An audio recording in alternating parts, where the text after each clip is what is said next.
लक्ष्मी का अपने घर में पूरा दबदबा था।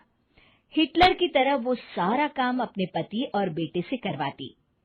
धीरे धीरे उसके पति की तबीयत खराब रहने लगी। सुनो जी, अब आप बुजुर्ग हो गए हो, काम में भी अब हाथ आपके फुर्ती से नहीं चलते। अरे भाग्यवान, भगवान से डर।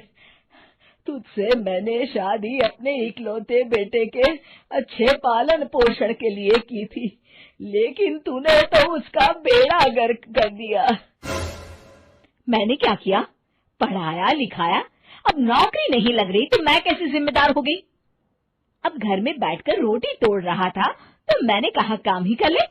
एक तो भला करो और ऊपर से बातें सुनो। तभी सारंग वहां आ जाता है। बहुत भूख लगी है माँ, कुछ खाने को दे दो। अब तुम्हारे पापा का हाथ तो चल नहीं रहा है। मैं ही जा रही हूँ आज किचन में, बनाती हूँ कुछ। हे भगवान, कैसे होगा इतना काम मुझसे? लक्ष्मी किचन में काम कर रही होती है कि तभी अचानक उसे आइडिया आता है। अरे मैं भी ना, अरे यहाँ तो फ्री की नौकरानी ला सकती हूँ मैं, फिर मैं क्यों खाना बना रही हूँ? उस दिन लक्ष्मी सारंग की पसंद का खाना बनाती है और बैठकर उसे बड़े ही प्यार से खिलाती है।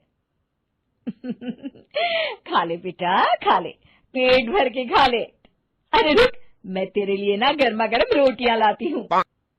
सारंग और उसके पिता एक दूसरे की ओर बड़े ही हैरानी से देखते हैं।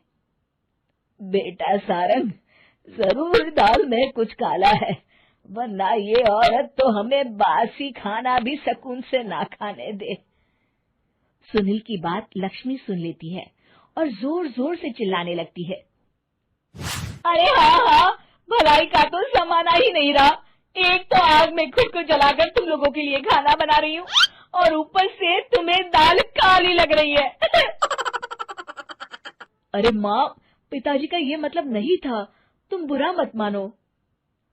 अरे हाँ बेटा, तू कहता है तो मान लेती हूँ।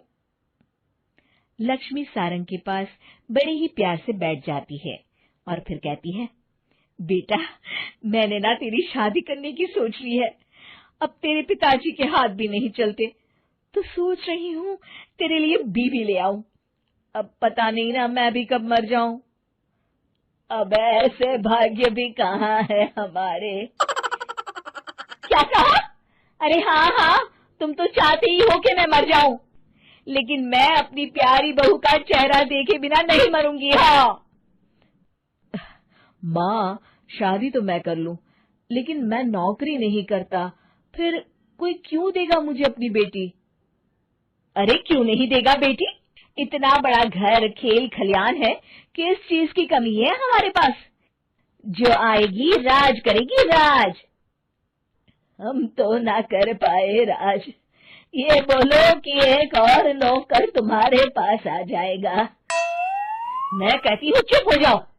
अरे खुद के घर का खाना बनाएगी तो क्या नौकरानी हो जाएगी? अब तुमसे तो किचन का काम होता नहीं, तो कोई तो करेगा ना। ठीक है माँ, तुम जैसा सही समझो बस। अब मेरी एक शर्त है, लड़की जो भी हो वो दिखने में कैसी भी हो या कहीं की भी हो, बस पढ़ी लिखी होनी चाहिए। अरे हाँ, ला देंगे पढ़ी लिखी बेटा, मैंने कौन सा काम करवाना है उससे। हाँ। और फिर एक दिन पास के गांव की ही रति से सारंग की शादी हो जाती है। रति दिखने में बहुत ही सुंदर थी, साथ ही साथ काफी पढ़ी लिखी थी। रति को लक्ष्मी के सौतेले होने की बात पता नहीं थी। शुरू में जब रति ने सारंग को घर का काम करते देखा तो हैरान रह गई। अरे ये तो अच्छी बात है कि आप घर का काम करते हैं, लेकिन मैं तो घर में ही हूं ना, आप क्यों कर रहे हैं जी? जाइए आप नौकरी के लिए अप्लाई कीजिए ना। तभी लक्ष्मी वहां आ जाती है। अरे रति बहू, करने दे उसे काम। और हाँ, मेरे घर के कुछ नियम है, कायदे हैं, यहाँ बीच में ना ही बोलो तो तुम्हारे लिए अच्छा होगा। रति को लक्ष्मी की बात कुछ अजीब सी लगती है। वो समझ नहीं पाती है कि वो ऐसा व्यवहार क्यों कर रही है, लेकिन उसे लक्ष्मी के सौतेले होने के बारे में कुछ पता नहीं चलता है। फिर एक दिन तो हद ही हो जाती है कि आपको हमारी ये कहानी पसंद आई होगी। कृपया हमारे चैनल को सब्सक्राइब करें और सभी अपडेट्स के लिए बेल आइकन जरूर क्लिक करें। और हाँ, वीडियो लाइक और शेयर करना मत भूलिएगा। Bye bye.